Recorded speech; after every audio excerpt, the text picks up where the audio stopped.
Hello everyone. इस video में हम पढ़ेंगे क्लास 8th इंग्लिश की पोयम द स्कूल बॉय। इसमें जो स्कूल बॉय है, जो बच्चा है, वो खुश नहीं है। अब वो किस वजह से खुश नहीं है, तो वो खुद को क्या करता है, कंपेयर करता है बर्ड से, जो कि एक केज में, एक पिंजड़े में रहती है। ऐसे प्लांट से जो मतलब ब्लॉसम नहीं हो पा रहा है, जबकि उसे ब्लॉसम होना चाहिए, जबकि उसे खिलना चाहिए। तो ऐसा क्यों है वो हम देखते हैं, और इसके क्वेश्चन आंसर्स भी हम इसमें देखेंगे। तो I love to rise in summer morn. मुझे अच्छा लगता है उठना, जो गर्मियों की जो सुबह होती है ना, उसमें मुझे उठना बहुत अच्छा लगता है। When the birds sing on every tree. जब जो बर्ड है, चिड़ियाँ हैं, वो हर पेड़ पर गाना गाती हैं। The distant huntsman winds his horn and the skylark sings with me, oh what a sweet company।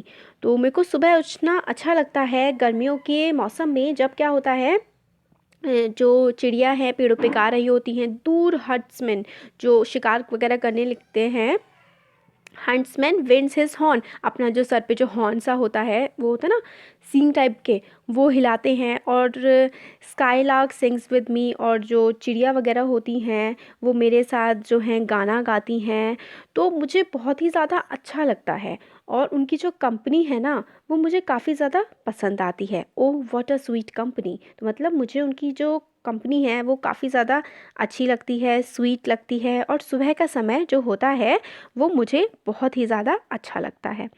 But to go to school in a summer morn, oh it drives all joy away under a cruel eye outworn the little ones spends the day in sighing and dismay। मगर जब सुबह ही मुझे school जाना होता है तो मुझे बिल्कुल भी नहीं अच्छा लगता है। मेरा जो सारा जॉय है, मेरी जो सारी की सारी खुशी है ना, वो बिल्कुल चली ही जाती है, और मैं बहुत ज़्यादा थक जाता हूँ। अंडर क्रूअल आई आउटवॉर्न मतलब मैं थक जाता हूँ और परेशान सा हो जाता हूँ, जब जो मेरे टीचर है स्कूल में वो बहुत ही ज़्यादा स्ट्रिक्ट हैं। वो इतने स्ट्रिक्ट हैं कि मेरा जो समर का सारा प्लेजर है, जो एन्जॉय कर सकता हूँ मैं समर को, वो मैं नहीं कर पाता हूँ। और the little ones spend the day in saying and डिस्मे। तो जो हम छोटे छोटे से बच्चे हैं, हमें बिल्कुल हाफ मतलब होते ना, हाँ ऐसे करके साए करना, डिस्मे मतलब शौक में, छोटे छोटे से हम बच्चे पूरा दिन हमें क्लासरूम के अंदर बैठ कर के टीचर की बोरिंग बातों को सुनना पड़ता है। हमारे टीचर बिल्कुल भी मतलब इंटरेस्टिंग वे में नहीं पढ़ाते हैं, और हमें बिल्कुल भी अच्छा नहीं लगता कि इतनी सुंदर समर की मॉर्निंग है और उसमें हम स्कूल के अंदर बंद कमरों में बैठ कर के पढ़ाई कर रहे हैं। हमें गार्डन भी नहीं दिखता है, और नेचर जो इतनी इंटरेस्टिंग है, इतनी सुंदर सी बाहर नेचर है, वो भी हमें देखने को नहीं मिलती है। Then at times I dropping sit and spent many an anxious hour, nor in my book can I take delight, nor sit in learning's bower, worn through with a dreary shower। और इसमें फिर ये बताते हैं आगे कि देखिए, dropping का मतलब होता है to hang down as from exhaustion, मतलब एकदम से लटक सा जाना, परेशान सा हो करके। और ये बॉवर का मतलब होता है climbing plants in a garden, मतलब प्लांट को ऊपर चढ़ना होता है, पेड़ों पे चढ़ना वो होता है। तो इस वाला जो पैरा है, then at times I drooping sit, तो बैठे बैठे मैं बिल्कुल थक सा जाता हूँ, हाथ मेरे उस पे होते हैं फेस पर, और बस मैं एकदम गिरने ही वाला होता हूँ, इस टाइप का। स्पेंड मैनी एंशियस आर, बहुत सारे जो घंटे हैं स्कूल में, एंशियस मतलब परेशान होकर के, बिल्कुल वरीड होकर के मुझे स्कूल में बिताने पड़ते हैं। और जो मेरी बुक्स हैं उसमें मुझे कोई भी डिलाइट नहीं मिलती है, कोई भी खुशी नहीं मिलती है।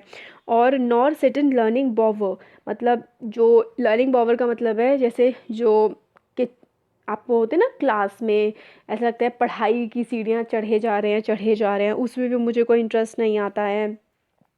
तो यही वो बता रहे हैं, जो ऑथर हैं उनको बिल्कुल भी अच्छा नहीं लगता है कि पढ़ाई करना स्कूल में बैठ कर के, बोरिंग क्लासरूम में।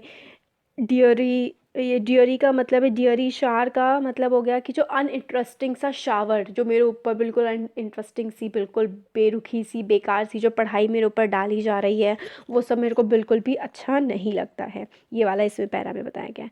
How can the bird that is born for joy sit in a cage and सिंग।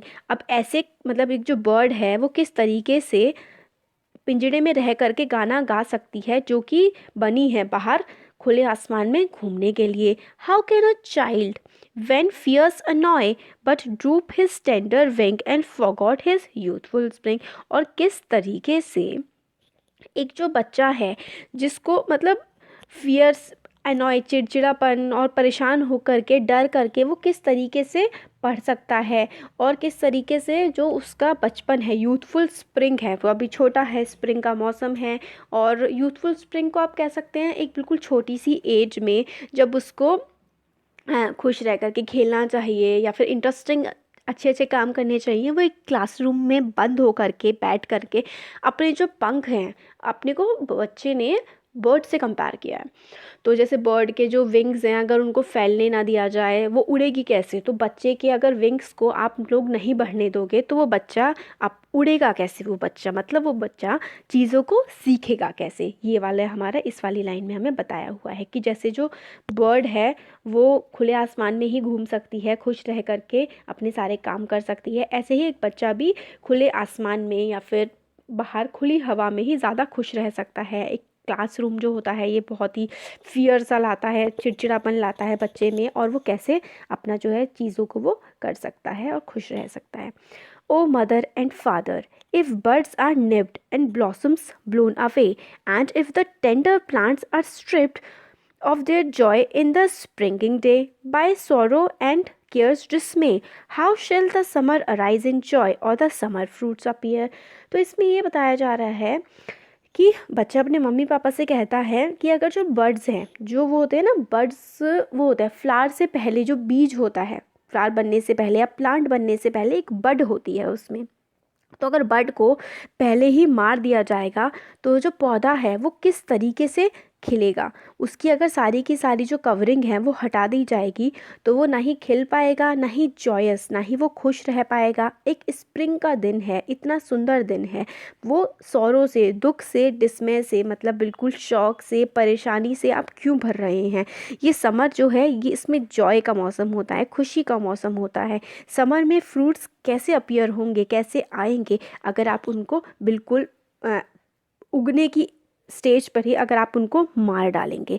तो मतलब इसमें ये बताया जा रहा है बेसिकली कि जो बच्चा है उसको जो क्लासरूम्स होते हैं उसमें बंद रह करके पढ़ाई करना बिल्कुल भी पसंद नहीं है। उसको अच्छा लगता है बाहर चिड़ियों को देखना और सुंदर सी जो समर की मॉर्निंग है उसमें रहना। क्लासरूम में बंद रह के बोरिंग लेसन्स को पढ़ना उसको बिल्कुल भी पसंद नहीं आता है, और वो बिल्कुल भी इस बात से खुश नहीं रहता है।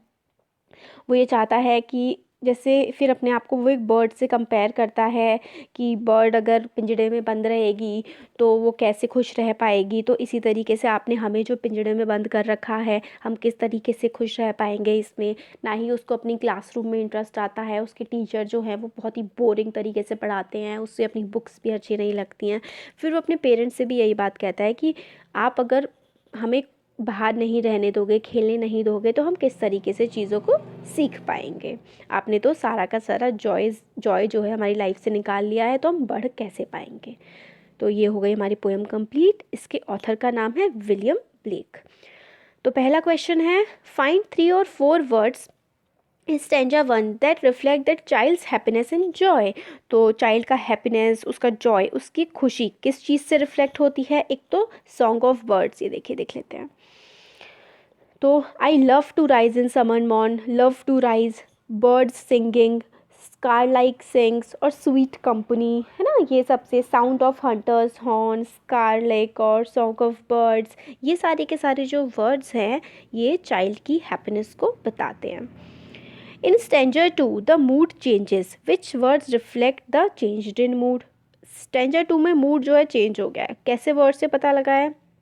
तो देखिए, ड्राइव्स ऑल जॉय, क्रूअल आई और साइंग, डिस्मे, ये वाले जो वर्ड्स हैं इससे हमें पता लगता है कि अब जो है चाइल्ड का मूड जो है वो अच्छा नहीं है और वो परेशान हो चुका है।